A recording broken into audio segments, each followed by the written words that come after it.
Hello there. Welcome to Skyward, the podcast that gives you a behind-the-scenes look into the aviation aerospace industry.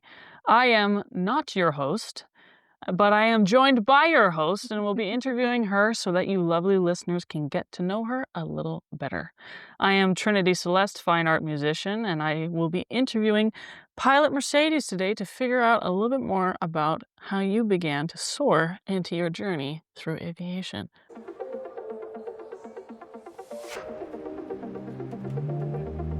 The captain has turned on the seatbelt light. Please take your seat and fasten your seatbelts. Thank you. Welcome to the show. Oh, well, thank you. And you omitted the most important piece of information, the fact that you are, in fact, my sister. Oh, I didn't think that was extremely relevant, but we can, I suppose that's a detail that may be interesting to some people. Well, otherwise, we'll be like, why is an artist interviewing a pilot? I was walking by, I had some time, and it worked out. Schedule.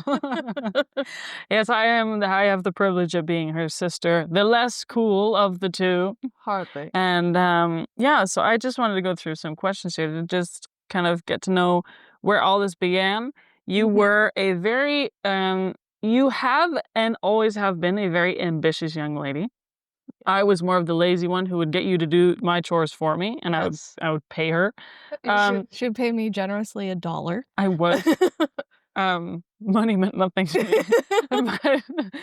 But you have you've always had so many ambitions and dreams, which have evolved as time has continued on. Yeah. But when did you first dream of becoming a pilot, and what sparked that aspiration? Well, I'll go back a little bit further before becoming a pilot, because the whole becoming a pilot or dream of being a pilot was its own little journey and realization in itself. Mm-hmm. Funny enough, after watching How to Train Your Dragon in 2010, I always dreamt of flying. Just the aspect of flying or making wings. I remember that. You wanted to make wings. I wanted to make wings. Very determined. But that started from How to Train Your Dragon, funny enough. Okay. So it started off wanting to be an engineer, mechanical engineer. Mm-hmm. So I looked into little Apple courses and stuff like that for engineering and would do a little bit here and there. Mm. And then I moved on to aerospace engineering because that was moving a little bit more into the aviation, the aerospace side. Yeah. And my mother looked into some camps, our mother, that I could participate in for like a 4-week camp in engineering. Mm-hmm. And there was a specific project for this one camp. Mm. And she asked me what I could contribute to it. Yeah. And I told her that I could drive the vehicle that we were supposed to create. Yep. So in that little 30-minute lunch break, we grew up homeschooled. Yeah. So in that 30-minute break, she's like, well, you always talk about flying. You always talk about the skies. Why don't you just become a pilot? Yeah. And up until that question, I had never thought of becoming a pilot because in my mind, all the traveling and everything, I'd always thought of a pilot as this guy with a mustache, classic kind of pilot. And that was a mustache. I never thought of it as a job. Right. So when she posed a question, I'm like, I can become a pilot? Yeah. And that was in March 2015. Wow. And this opened the doors for you. Yes, it opened the doors. And the first opportunity for getting a fam flight was on your birthday in 2015. My 14th birthday. Yes. So that was April 26, 2015. Yes, it was. My father, you, and my flight instructor at the time, all four of us went up in a plane, and my mother was on the ground. Praying. And she's like, what did I just do? I just sent my whole family up in the sky. Yep. Like, I never should have said that. All of us come back. Yep. Yep. No, so, I remember that very vividly. That was the start. I would say, I kind of want to just expand a little bit for fun about what was your family's reaction to your interest in pursuing a career in aviation. You had a couple of different reactions from our parents. My dad was full support to the Yep. point that he actually started doing his private pilot license with me so that I had a buddy to go along with. Mm-hmm. He never actually finished, sadly. So that's one thing that hopefully he will continue and complete later on. Yep. But so that was full support. My mother, also full support, but kind of apprehensive. I'm like, every time she brings it up, I'm like, if you have anyone to blame, it's your fault. Yep.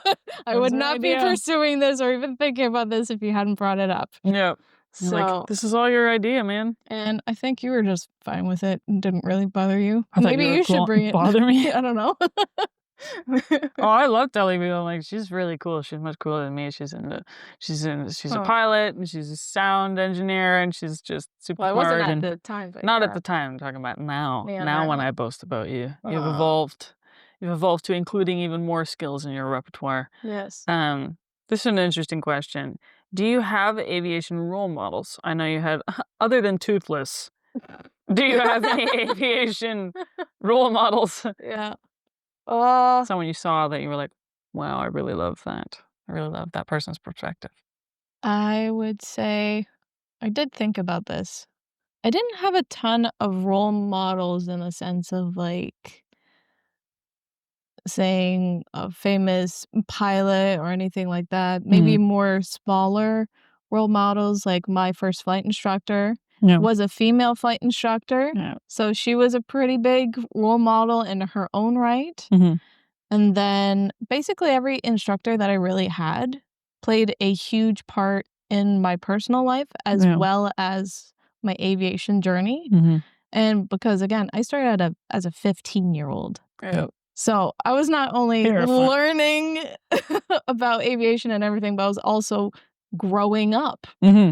So I had a lot of these kind of like big sisters, big brothers, kind of like helping me along the way in personal life as well as my aviation journey. Yeah. So it was always a fun kind of mix. Yeah. So yeah. Very cool. Okay, so we went from small airport doing your private pilot license to now you are graduating high school and you're starting education post high school. Yeah. And you choose to go down to Florida for your commercial pilot license. Yes, to do my instrument rating, commercial pilot license, Yes. flight instructor ratings, multi-engine. So what was that like going from private pilot experience to a much larger school, being surrounded by people all pursuing the same thing as you? So that was interesting. Partially because we grew up homeschooled. I had a very not due to how my parents raised us or anything like that. I was a very shy person and I hated talking to new people. And I thought everybody was like I had to stay away from everybody in this big school, which obviously changed over time. Yeah. I changed that. I accepted that, and for the better. I got a lot of friends from that school, and I was really thankful for that. But the biggest thing I found because of doing the private pilot in Canada and then going down to the US into instrument training right out of the gate, I felt like I was playing catch up the whole time because the aerospace rules are similar but different enough. How you log hours in your logbook is similar but different enough. Between America and Canada? Yeah. Wow. Very different. Okay. So that also affected like last minute going into my instrument check, right? They're like, you don't have any nighttime. Whereas in Canada, you get your private pilot, you have to get a separate night rating. Whereas when you get your private pilot in the US, they're combined. Okay. Like that kind of privilege is combined with your private pilot. Right. So all of these little things in cross-country time and stuff like that is different between the two countries. Enough to make it a little bit confusing if you don't know the differences right out of the gate. And not most instructors in the States aren't dealing with immigration from one country to another and trying to convert those hours nonstop. So it was a bit of a journey. And even into commercial pilot, that's where a lot of the things that I was missing from private pilot, because they're taught differently and they highlight different things. Yeah. That really showed, and that may be partially because of the smaller school versus big Part 141 school. Right. So how old were you when you got your private pilot? 16. No. 16. I think 16, yes. Yeah, 16. because you had it before your driver's license. Yes, I did the Yes. test before I could even hold the actual private pilot Yeah. document in my hand. Okay, so you're 16 and you get your private pilot license, your PPL. Yes. And how old were you when you got your commercial? 18. Wow. Okay, so very young person getting these license to fly huge planes and stuff. And so you finish, you get your commercial license, and in that time you did some instructing as well, right? Yes, so at night, but by the time I was 19, I got all 3 of my ratings. Okay. CFI, CFII, and MEI. Do you remember what they're called? I don't know a little bit. Okay. Certified Flight Instructor, Okay. which means you can just do regular PPL and commercial flight students. Okay. CFII, which is Certified Flight Instructor Instrument. Okay. And MEI, Multi-Engine Instructor. Okay. So And you had all 3 of those I had in all the 3 of States? those in the States. Okay, and that doesn't transfer automatically to Canada, or? Nope. Hmm. No, That's that's a what I'm little- doing right now. Yeah, that's a little frustrating, I guess. So you get a couple hours credit, but you can't convert because Canada does a class-based instructor system Okay. rather than a purely rating-based system. Okay. So it makes it a little bit more. It's challenging. interesting that they are so different considering how close in Mhm. proximity we are with the States up here in Canada, that it's not even more similar than that. Mhm. What is one story or one experience that you had as an instructor that has stuck with you? Can be positive or negative, traumatic or cherishable. One story. I'm trying to think. Because you were teaching people that were like 3 times your age or something. Not 3 times, but definitely double, above Yeah. double. Yeah, I had a 40-year-old student who was out of the military, and I was a 19-year-old, and, the 2 of us, and I'm like, "This is weird. Hi, What am so I gonna teach you?" Yeah, really cool. But obviously, there was stuff to share, but despite the age difference. Yeah. I think the funniest one was, obviously, I'm 5'4", and I had a 6'3" student. So the joke between us was we're in this little Piper Warrior. I'm pushing the chair all the way forwards. He's pushing the chair all the way back. So you're like turning back? So our center of gravity was very interesting. And considering you have this 6'3" guy who is definitely weighing more than me Yeah. and me little. So yeah, that was very interesting. And again, another military guy. Yeah. So that was a very fun. He was a great student. That's funny. That's probably It's like lopsided, leaning towards one side, or I mean, I did have one student. He was fun to fly with. I'm very tense in general, as you know. So I work on relaxing, but Mhm. even more so back then. And I had this one student that would just tell me that I need to chill out Oh yeah. over and over. Yeah. I didn't remember that. Chill out, man. Just chill out. And I was like, I don't know how to do that. Yeah. That's funny. But yeah. Do you have any because you primarily flown Piper Warriors. Yes. You've flown Cessna sometimes. Yep. And you've flown a couple dual engines. Yes. Is there any plane that you would love to fly that you have not yet flown in? Dream flight would be the DC-3. DC-3. Tell me about that plane. That plane is just a beauty. There's one in Fort Pierce, Florida that works with Missionary Flights International. They don't have just one, they have a couple. And they're just beautiful old aircraft, tail wheel. Uh-huh. They just look like the old aircraft that in a way it's kind of like museums in the sky. Yeah.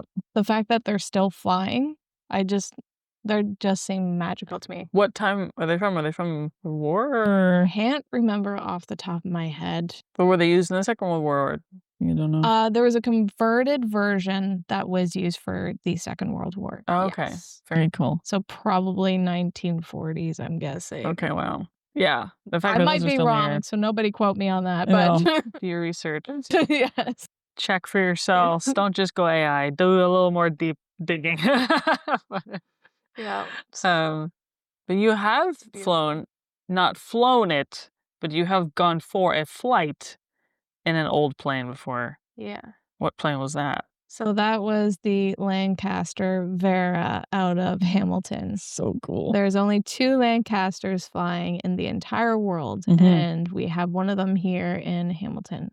And Amazing. the other one is in the UK, but that aircraft is owned by the British government, the British Yep. military, so no public passengers can come on board. It's only military personnel who can approach the aircraft. Mhm. Whereas Vera, which is in Hamilton, Mm. you can pay for a flight as a passenger. Yeah. So that was very special, and that was after I had my total thyroidectomy in 2020. That was my parents' gift, as you remember. You did it. Basically, like, hooray, you survived, new chapter. So that was very special, and that So was on cool. Remembrance Day too. So the last flight of the Lancaster of that year. Yeah. Super cool. Such a Yeah. cool flight. Such Living a cool history. plane. I love it. Yeah, man. I was on the ground. I wasn't in the plane, but I was able You to took see some it. great pictures. Oh man, such a cool plane. I could go on and on. I'm an artist. I'm not a pilot, but I'm an artist, and Yeah. I love the look of some of those old planes. I wanted to ask you, you've been in aviation now for 10 years. 10 years, which is crazy considering the Yes. fact you're still so young. Oh, thank cool. you. Even though you've been through a lot, you've seen it all. I definitely haven't seen it Maybe all. not seen it all. There's more to see, but there's more to see. You can get used to being in the sky. When you fly and you get as many hours as pilots need to get in order to advance in your licenses and to get a commercial job, you can get used to being flying high in the sky. But what is something about aviation that still really fascinates you? That there's so much to learn. Mm. There's never, if you're allowing yourself to get bored, it's you allowing yourself to get bored. Mm-hmm. There is no reason for a pilot to stop learning, ever. Like, you can always learn more about meteorology. You can always learn more about the aircraft you're flying. Mm-hmm. There's always new updates. You can always look into new aircraft to fly. Yeah. There's never a reason not to keep learning. Yeah. You can So- always be a better pilot. Always be a better pilot. Cool. I Be like better than yourself yesterday. that. Yeah. Very cool. That's a good answer. Oh, thank you. God damn it. Do you want to pick it up? Sure. Yeah, I'll get it. Where'd it go? I fell. Oh, it's underneath. Hey. For those who are just listening, a coaster fell, so there's a slight catastrophe here, but we're okay now. This is a good one. Did you experience doubts or skepticism throughout your journey, and how did you handle them if you did? Doubts and skepticism of myself or from other people? Well, which one was more prevalent? Myself. Okay. Why? What were you doubting about yourself? That you could do it? Yes. Really? Even when things came naturally to me. Mm-hmm. So I'll highlight the one thing first, is that thankfully, I know a lot of women get a lot of poor comments. For being a woman, or? To put it lightly, for being a woman and a pilot. The fact of, oh, you're a woman, you can't do this or that. Thankfully, I haven't really encountered that. Maybe a couple times, but to the point that I've glossed it over. But most of the doubt came from within myself. Okay. And that was not because of anybody or anything. I just had very high standards of myself. I still do. As you should as a pilot. Yes, but to the detriment of myself. Mm-hmm. Whereas they actually held me back.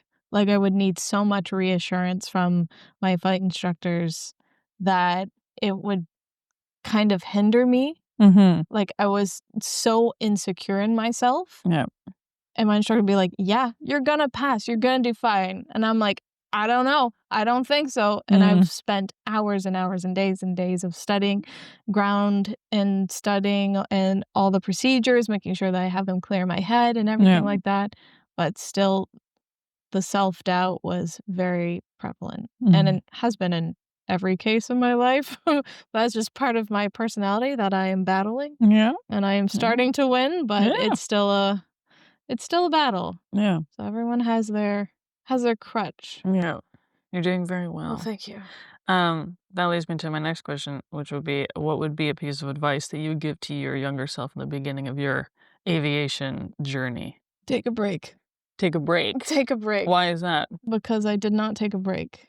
At a certain From studying anything to do with aviation, I wouldn't really engage in anything that I would think fun, to the point that aviation actually became something that I didn't enjoy anymore.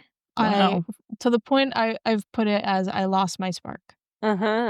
So it was just a job. It was just grueling. It was just, I needed to get this done. No passion. No, I lost my passion, which is very sad. Yeah. And especially at like 18, Yeah. 19, I No. lost my passion. That's not when you're supposed to lose It your was passion. completely gone. But also, I think that might have been tied to the fact that I had these underlying health issues that may have been starting at that point Right. and been an Right. added battle. So it's hard to know, but I would tell myself the simple things: drink water, eat healthy. Not that I was eating unhealthily, but I wasn't eating, not because I was trying to lose weight, but I would just forget to eat. Yeah. And Not good. no, not good. Not good. Not good when you're in Florida in the baking heat, No. and day in, day out. So drink water, eat, get enough sleep, because that was a big problem when I became a flight instructor. I wasn't getting enough sleep No. because of the crazy ties. Yeah. So that's, and You would have a talking to with your younger I self. would have You're a full talking to. Listen, you. You need to have some Sleep, fun. drink, eat, Which thankfully, drink water. yes, which Don't drink thankfully and my drive. friends definitely helped bring a little bit more of the fun Right. and the passion back. But Yeah. I would definitely tell myself that breaks will actually help Yeah. me do 100%. better when I study, Yep. which I did not understand No. back then. I just gruel, keep pushing back, keep pushing past any barriers, which Right. may have come faster if I took a break. So you get your private pilot license, you go to school, you get your commercial, you get all your ratings for these multi-engine things, and then you're working really hard and you're not sleeping well and you're not taking care of yourself and you lose your spark. What happens then? What do you mean? What, like, So what, like, how did you get your spark back? how did I get the spark back? Because you got it back. I see you've got it now. Yes. So how'd you get it back? Well, that kind of goes into everything that's happened since I left being a flight instructor, which is a very long story. I'll try and condense it.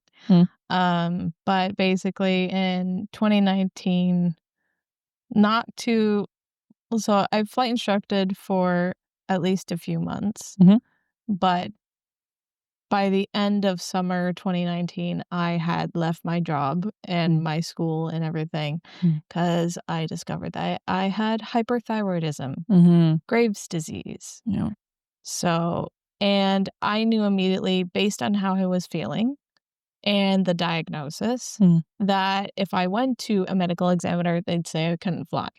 So Right. instead of having to go through any of that conversation, I just stopped flying. And obviously, 2019 bridges into going into COVID on top of that. Right. So I wasn't the only pilot affected at this time either.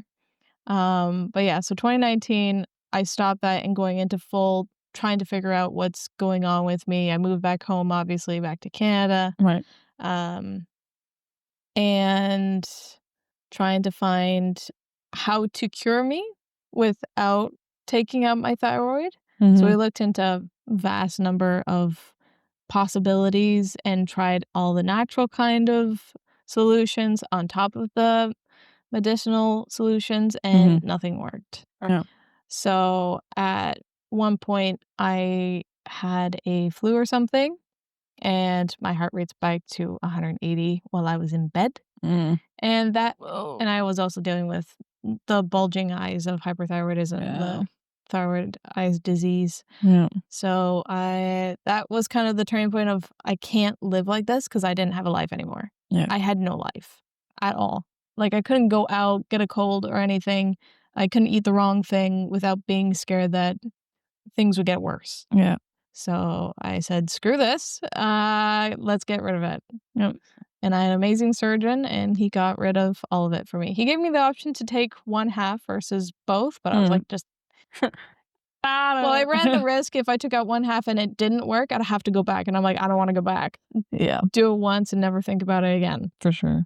So, and in the meantime, once I left my flight school down in Florida, I actually took up a graduate degree, my bachelor's of aviation with Liberty University. That's right. At the same time. So at least I was doing something aviation. Like I continued my aviation studies and journey even throughout my health challenges, but it wasn't flying. Right. But I did well with the degree and I learned a lot through it. Yeah. It's like life forced you to take a break. Literally, Yeah. if you don't take a break, you get slammed into one. Yeah. Yeah. It might not be as enjoyable of a break. Yeah. And It's then not intentional. in the middle of COVID as well, 2021, you and I went back to Norway. Yep. And I stayed there for a year because we're both Norwegian citizens. Yeah. And I needed to keep my Norwegian citizenship. So that's why I moved there for a year. Yep. And that's where I learned all of my sound engineering and fell in love with, I like to say I fell in love with a second career. So if aviation, for whatever reason, doesn't work out in the end because of health reasons or something else, I always have something to fall back to that I also enjoy. Yeah. Which is something that I learned actually from an amazing sound designer, mixer. He said to be good at two things. Be excellent, be a master of two. So that if one doesn't work, you always have another. Yep. But it means you're not putting all of your eggs in one basket. Right. So it's two passions, and they actually kind of overlap in funny ways. Yeah. It's still buttons. It's still buttons. It's still levers. It's still a lot of, I mean, if you go in depth into it, a lot of math and a lot of calculations. Yeah.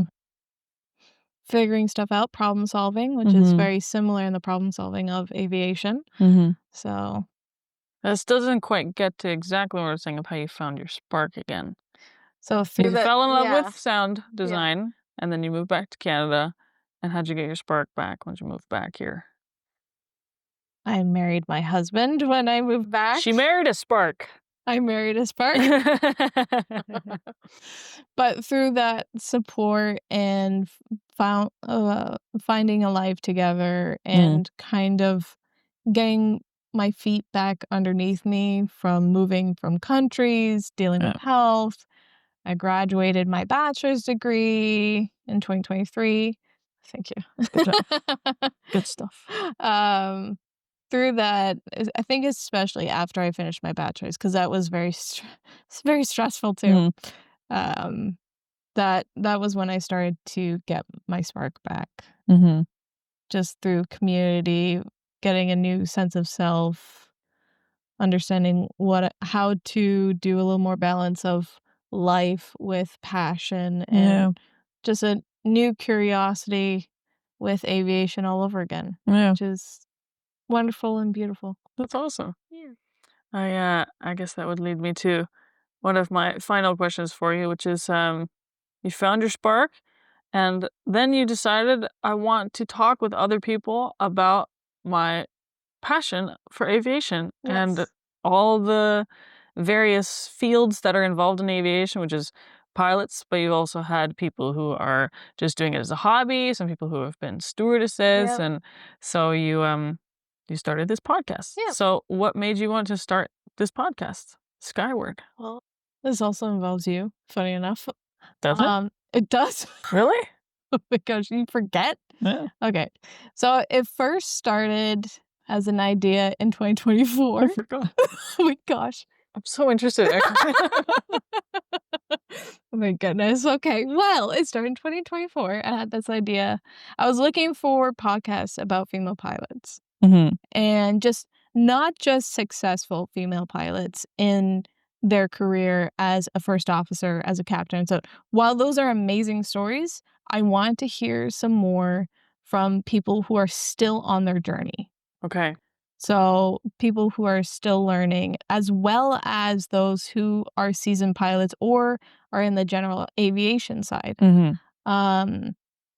So I've shared that idea with you. And then you said, well, that's kind of cool, but you have all these other great people to interview who aren't female pilots. Yeah. So why don't you expand it a bit? So Yeah. then I expanded it to even further than that, to not just pilots, to absolutely anything in the aviation and aerospace industry, because it's so vast and there's so many stories that people can share, kind of like mine. I didn't think mine would end up this way, that I'd be 10 years into my aviation journey and not actually be working as a pilot. Right. So in this way, I saw a void and I wanted to fill it, which scared the crap out of me because out of all of our family, as you understand, I am not usually in front of the camera. I'm the sound engineer, the behind the scenes. I am the behind the scenes making everything work. So I'm putting all of my skills as a sound engineer and video production into play, as well as my aviation knowledge and my love for people and hearing their stories. Very cool. Yes. I find it kind of poetic, the fact that you say that you are the behind-the-scenes person, and yet, in your intro, you say, welcome to the Skyward Podcast, a podcast that brings you behind the scenes of the aviation aerospace industry. So you're trying to still, I don't know if that's a comfort for yourself. You're like, I'm in front, but I'm still behind the scenes. I'm in front, but I'm not behind the camera. Yes. Well, possibly. Psychologically, maybe. Well, you're doing a wonderful job. Oh, thank you. And it's really cool to hear all the stories that people have told so far. And I really look forward to hearing more about the many different aspects of the industry. So thank you for joining yourself today. Thank you for letting me join. And it was wonderful to hear your story. And we look forward to hearing more from you. Well, thank you very much, Trendy. It was so nice to be interviewed by my younger sister. It was a pleasure. Please take your seat and fasten your seatbelts. Yeah. Thanks for tuning in. If you enjoyed this episode, please share it with a friend. To those listening on Apple, Spotify, or other listening platforms, please remember to follow and hit the notification button so you'll never miss an episode. Check out the Skyward YouTube channel to watch the video recording of each episode.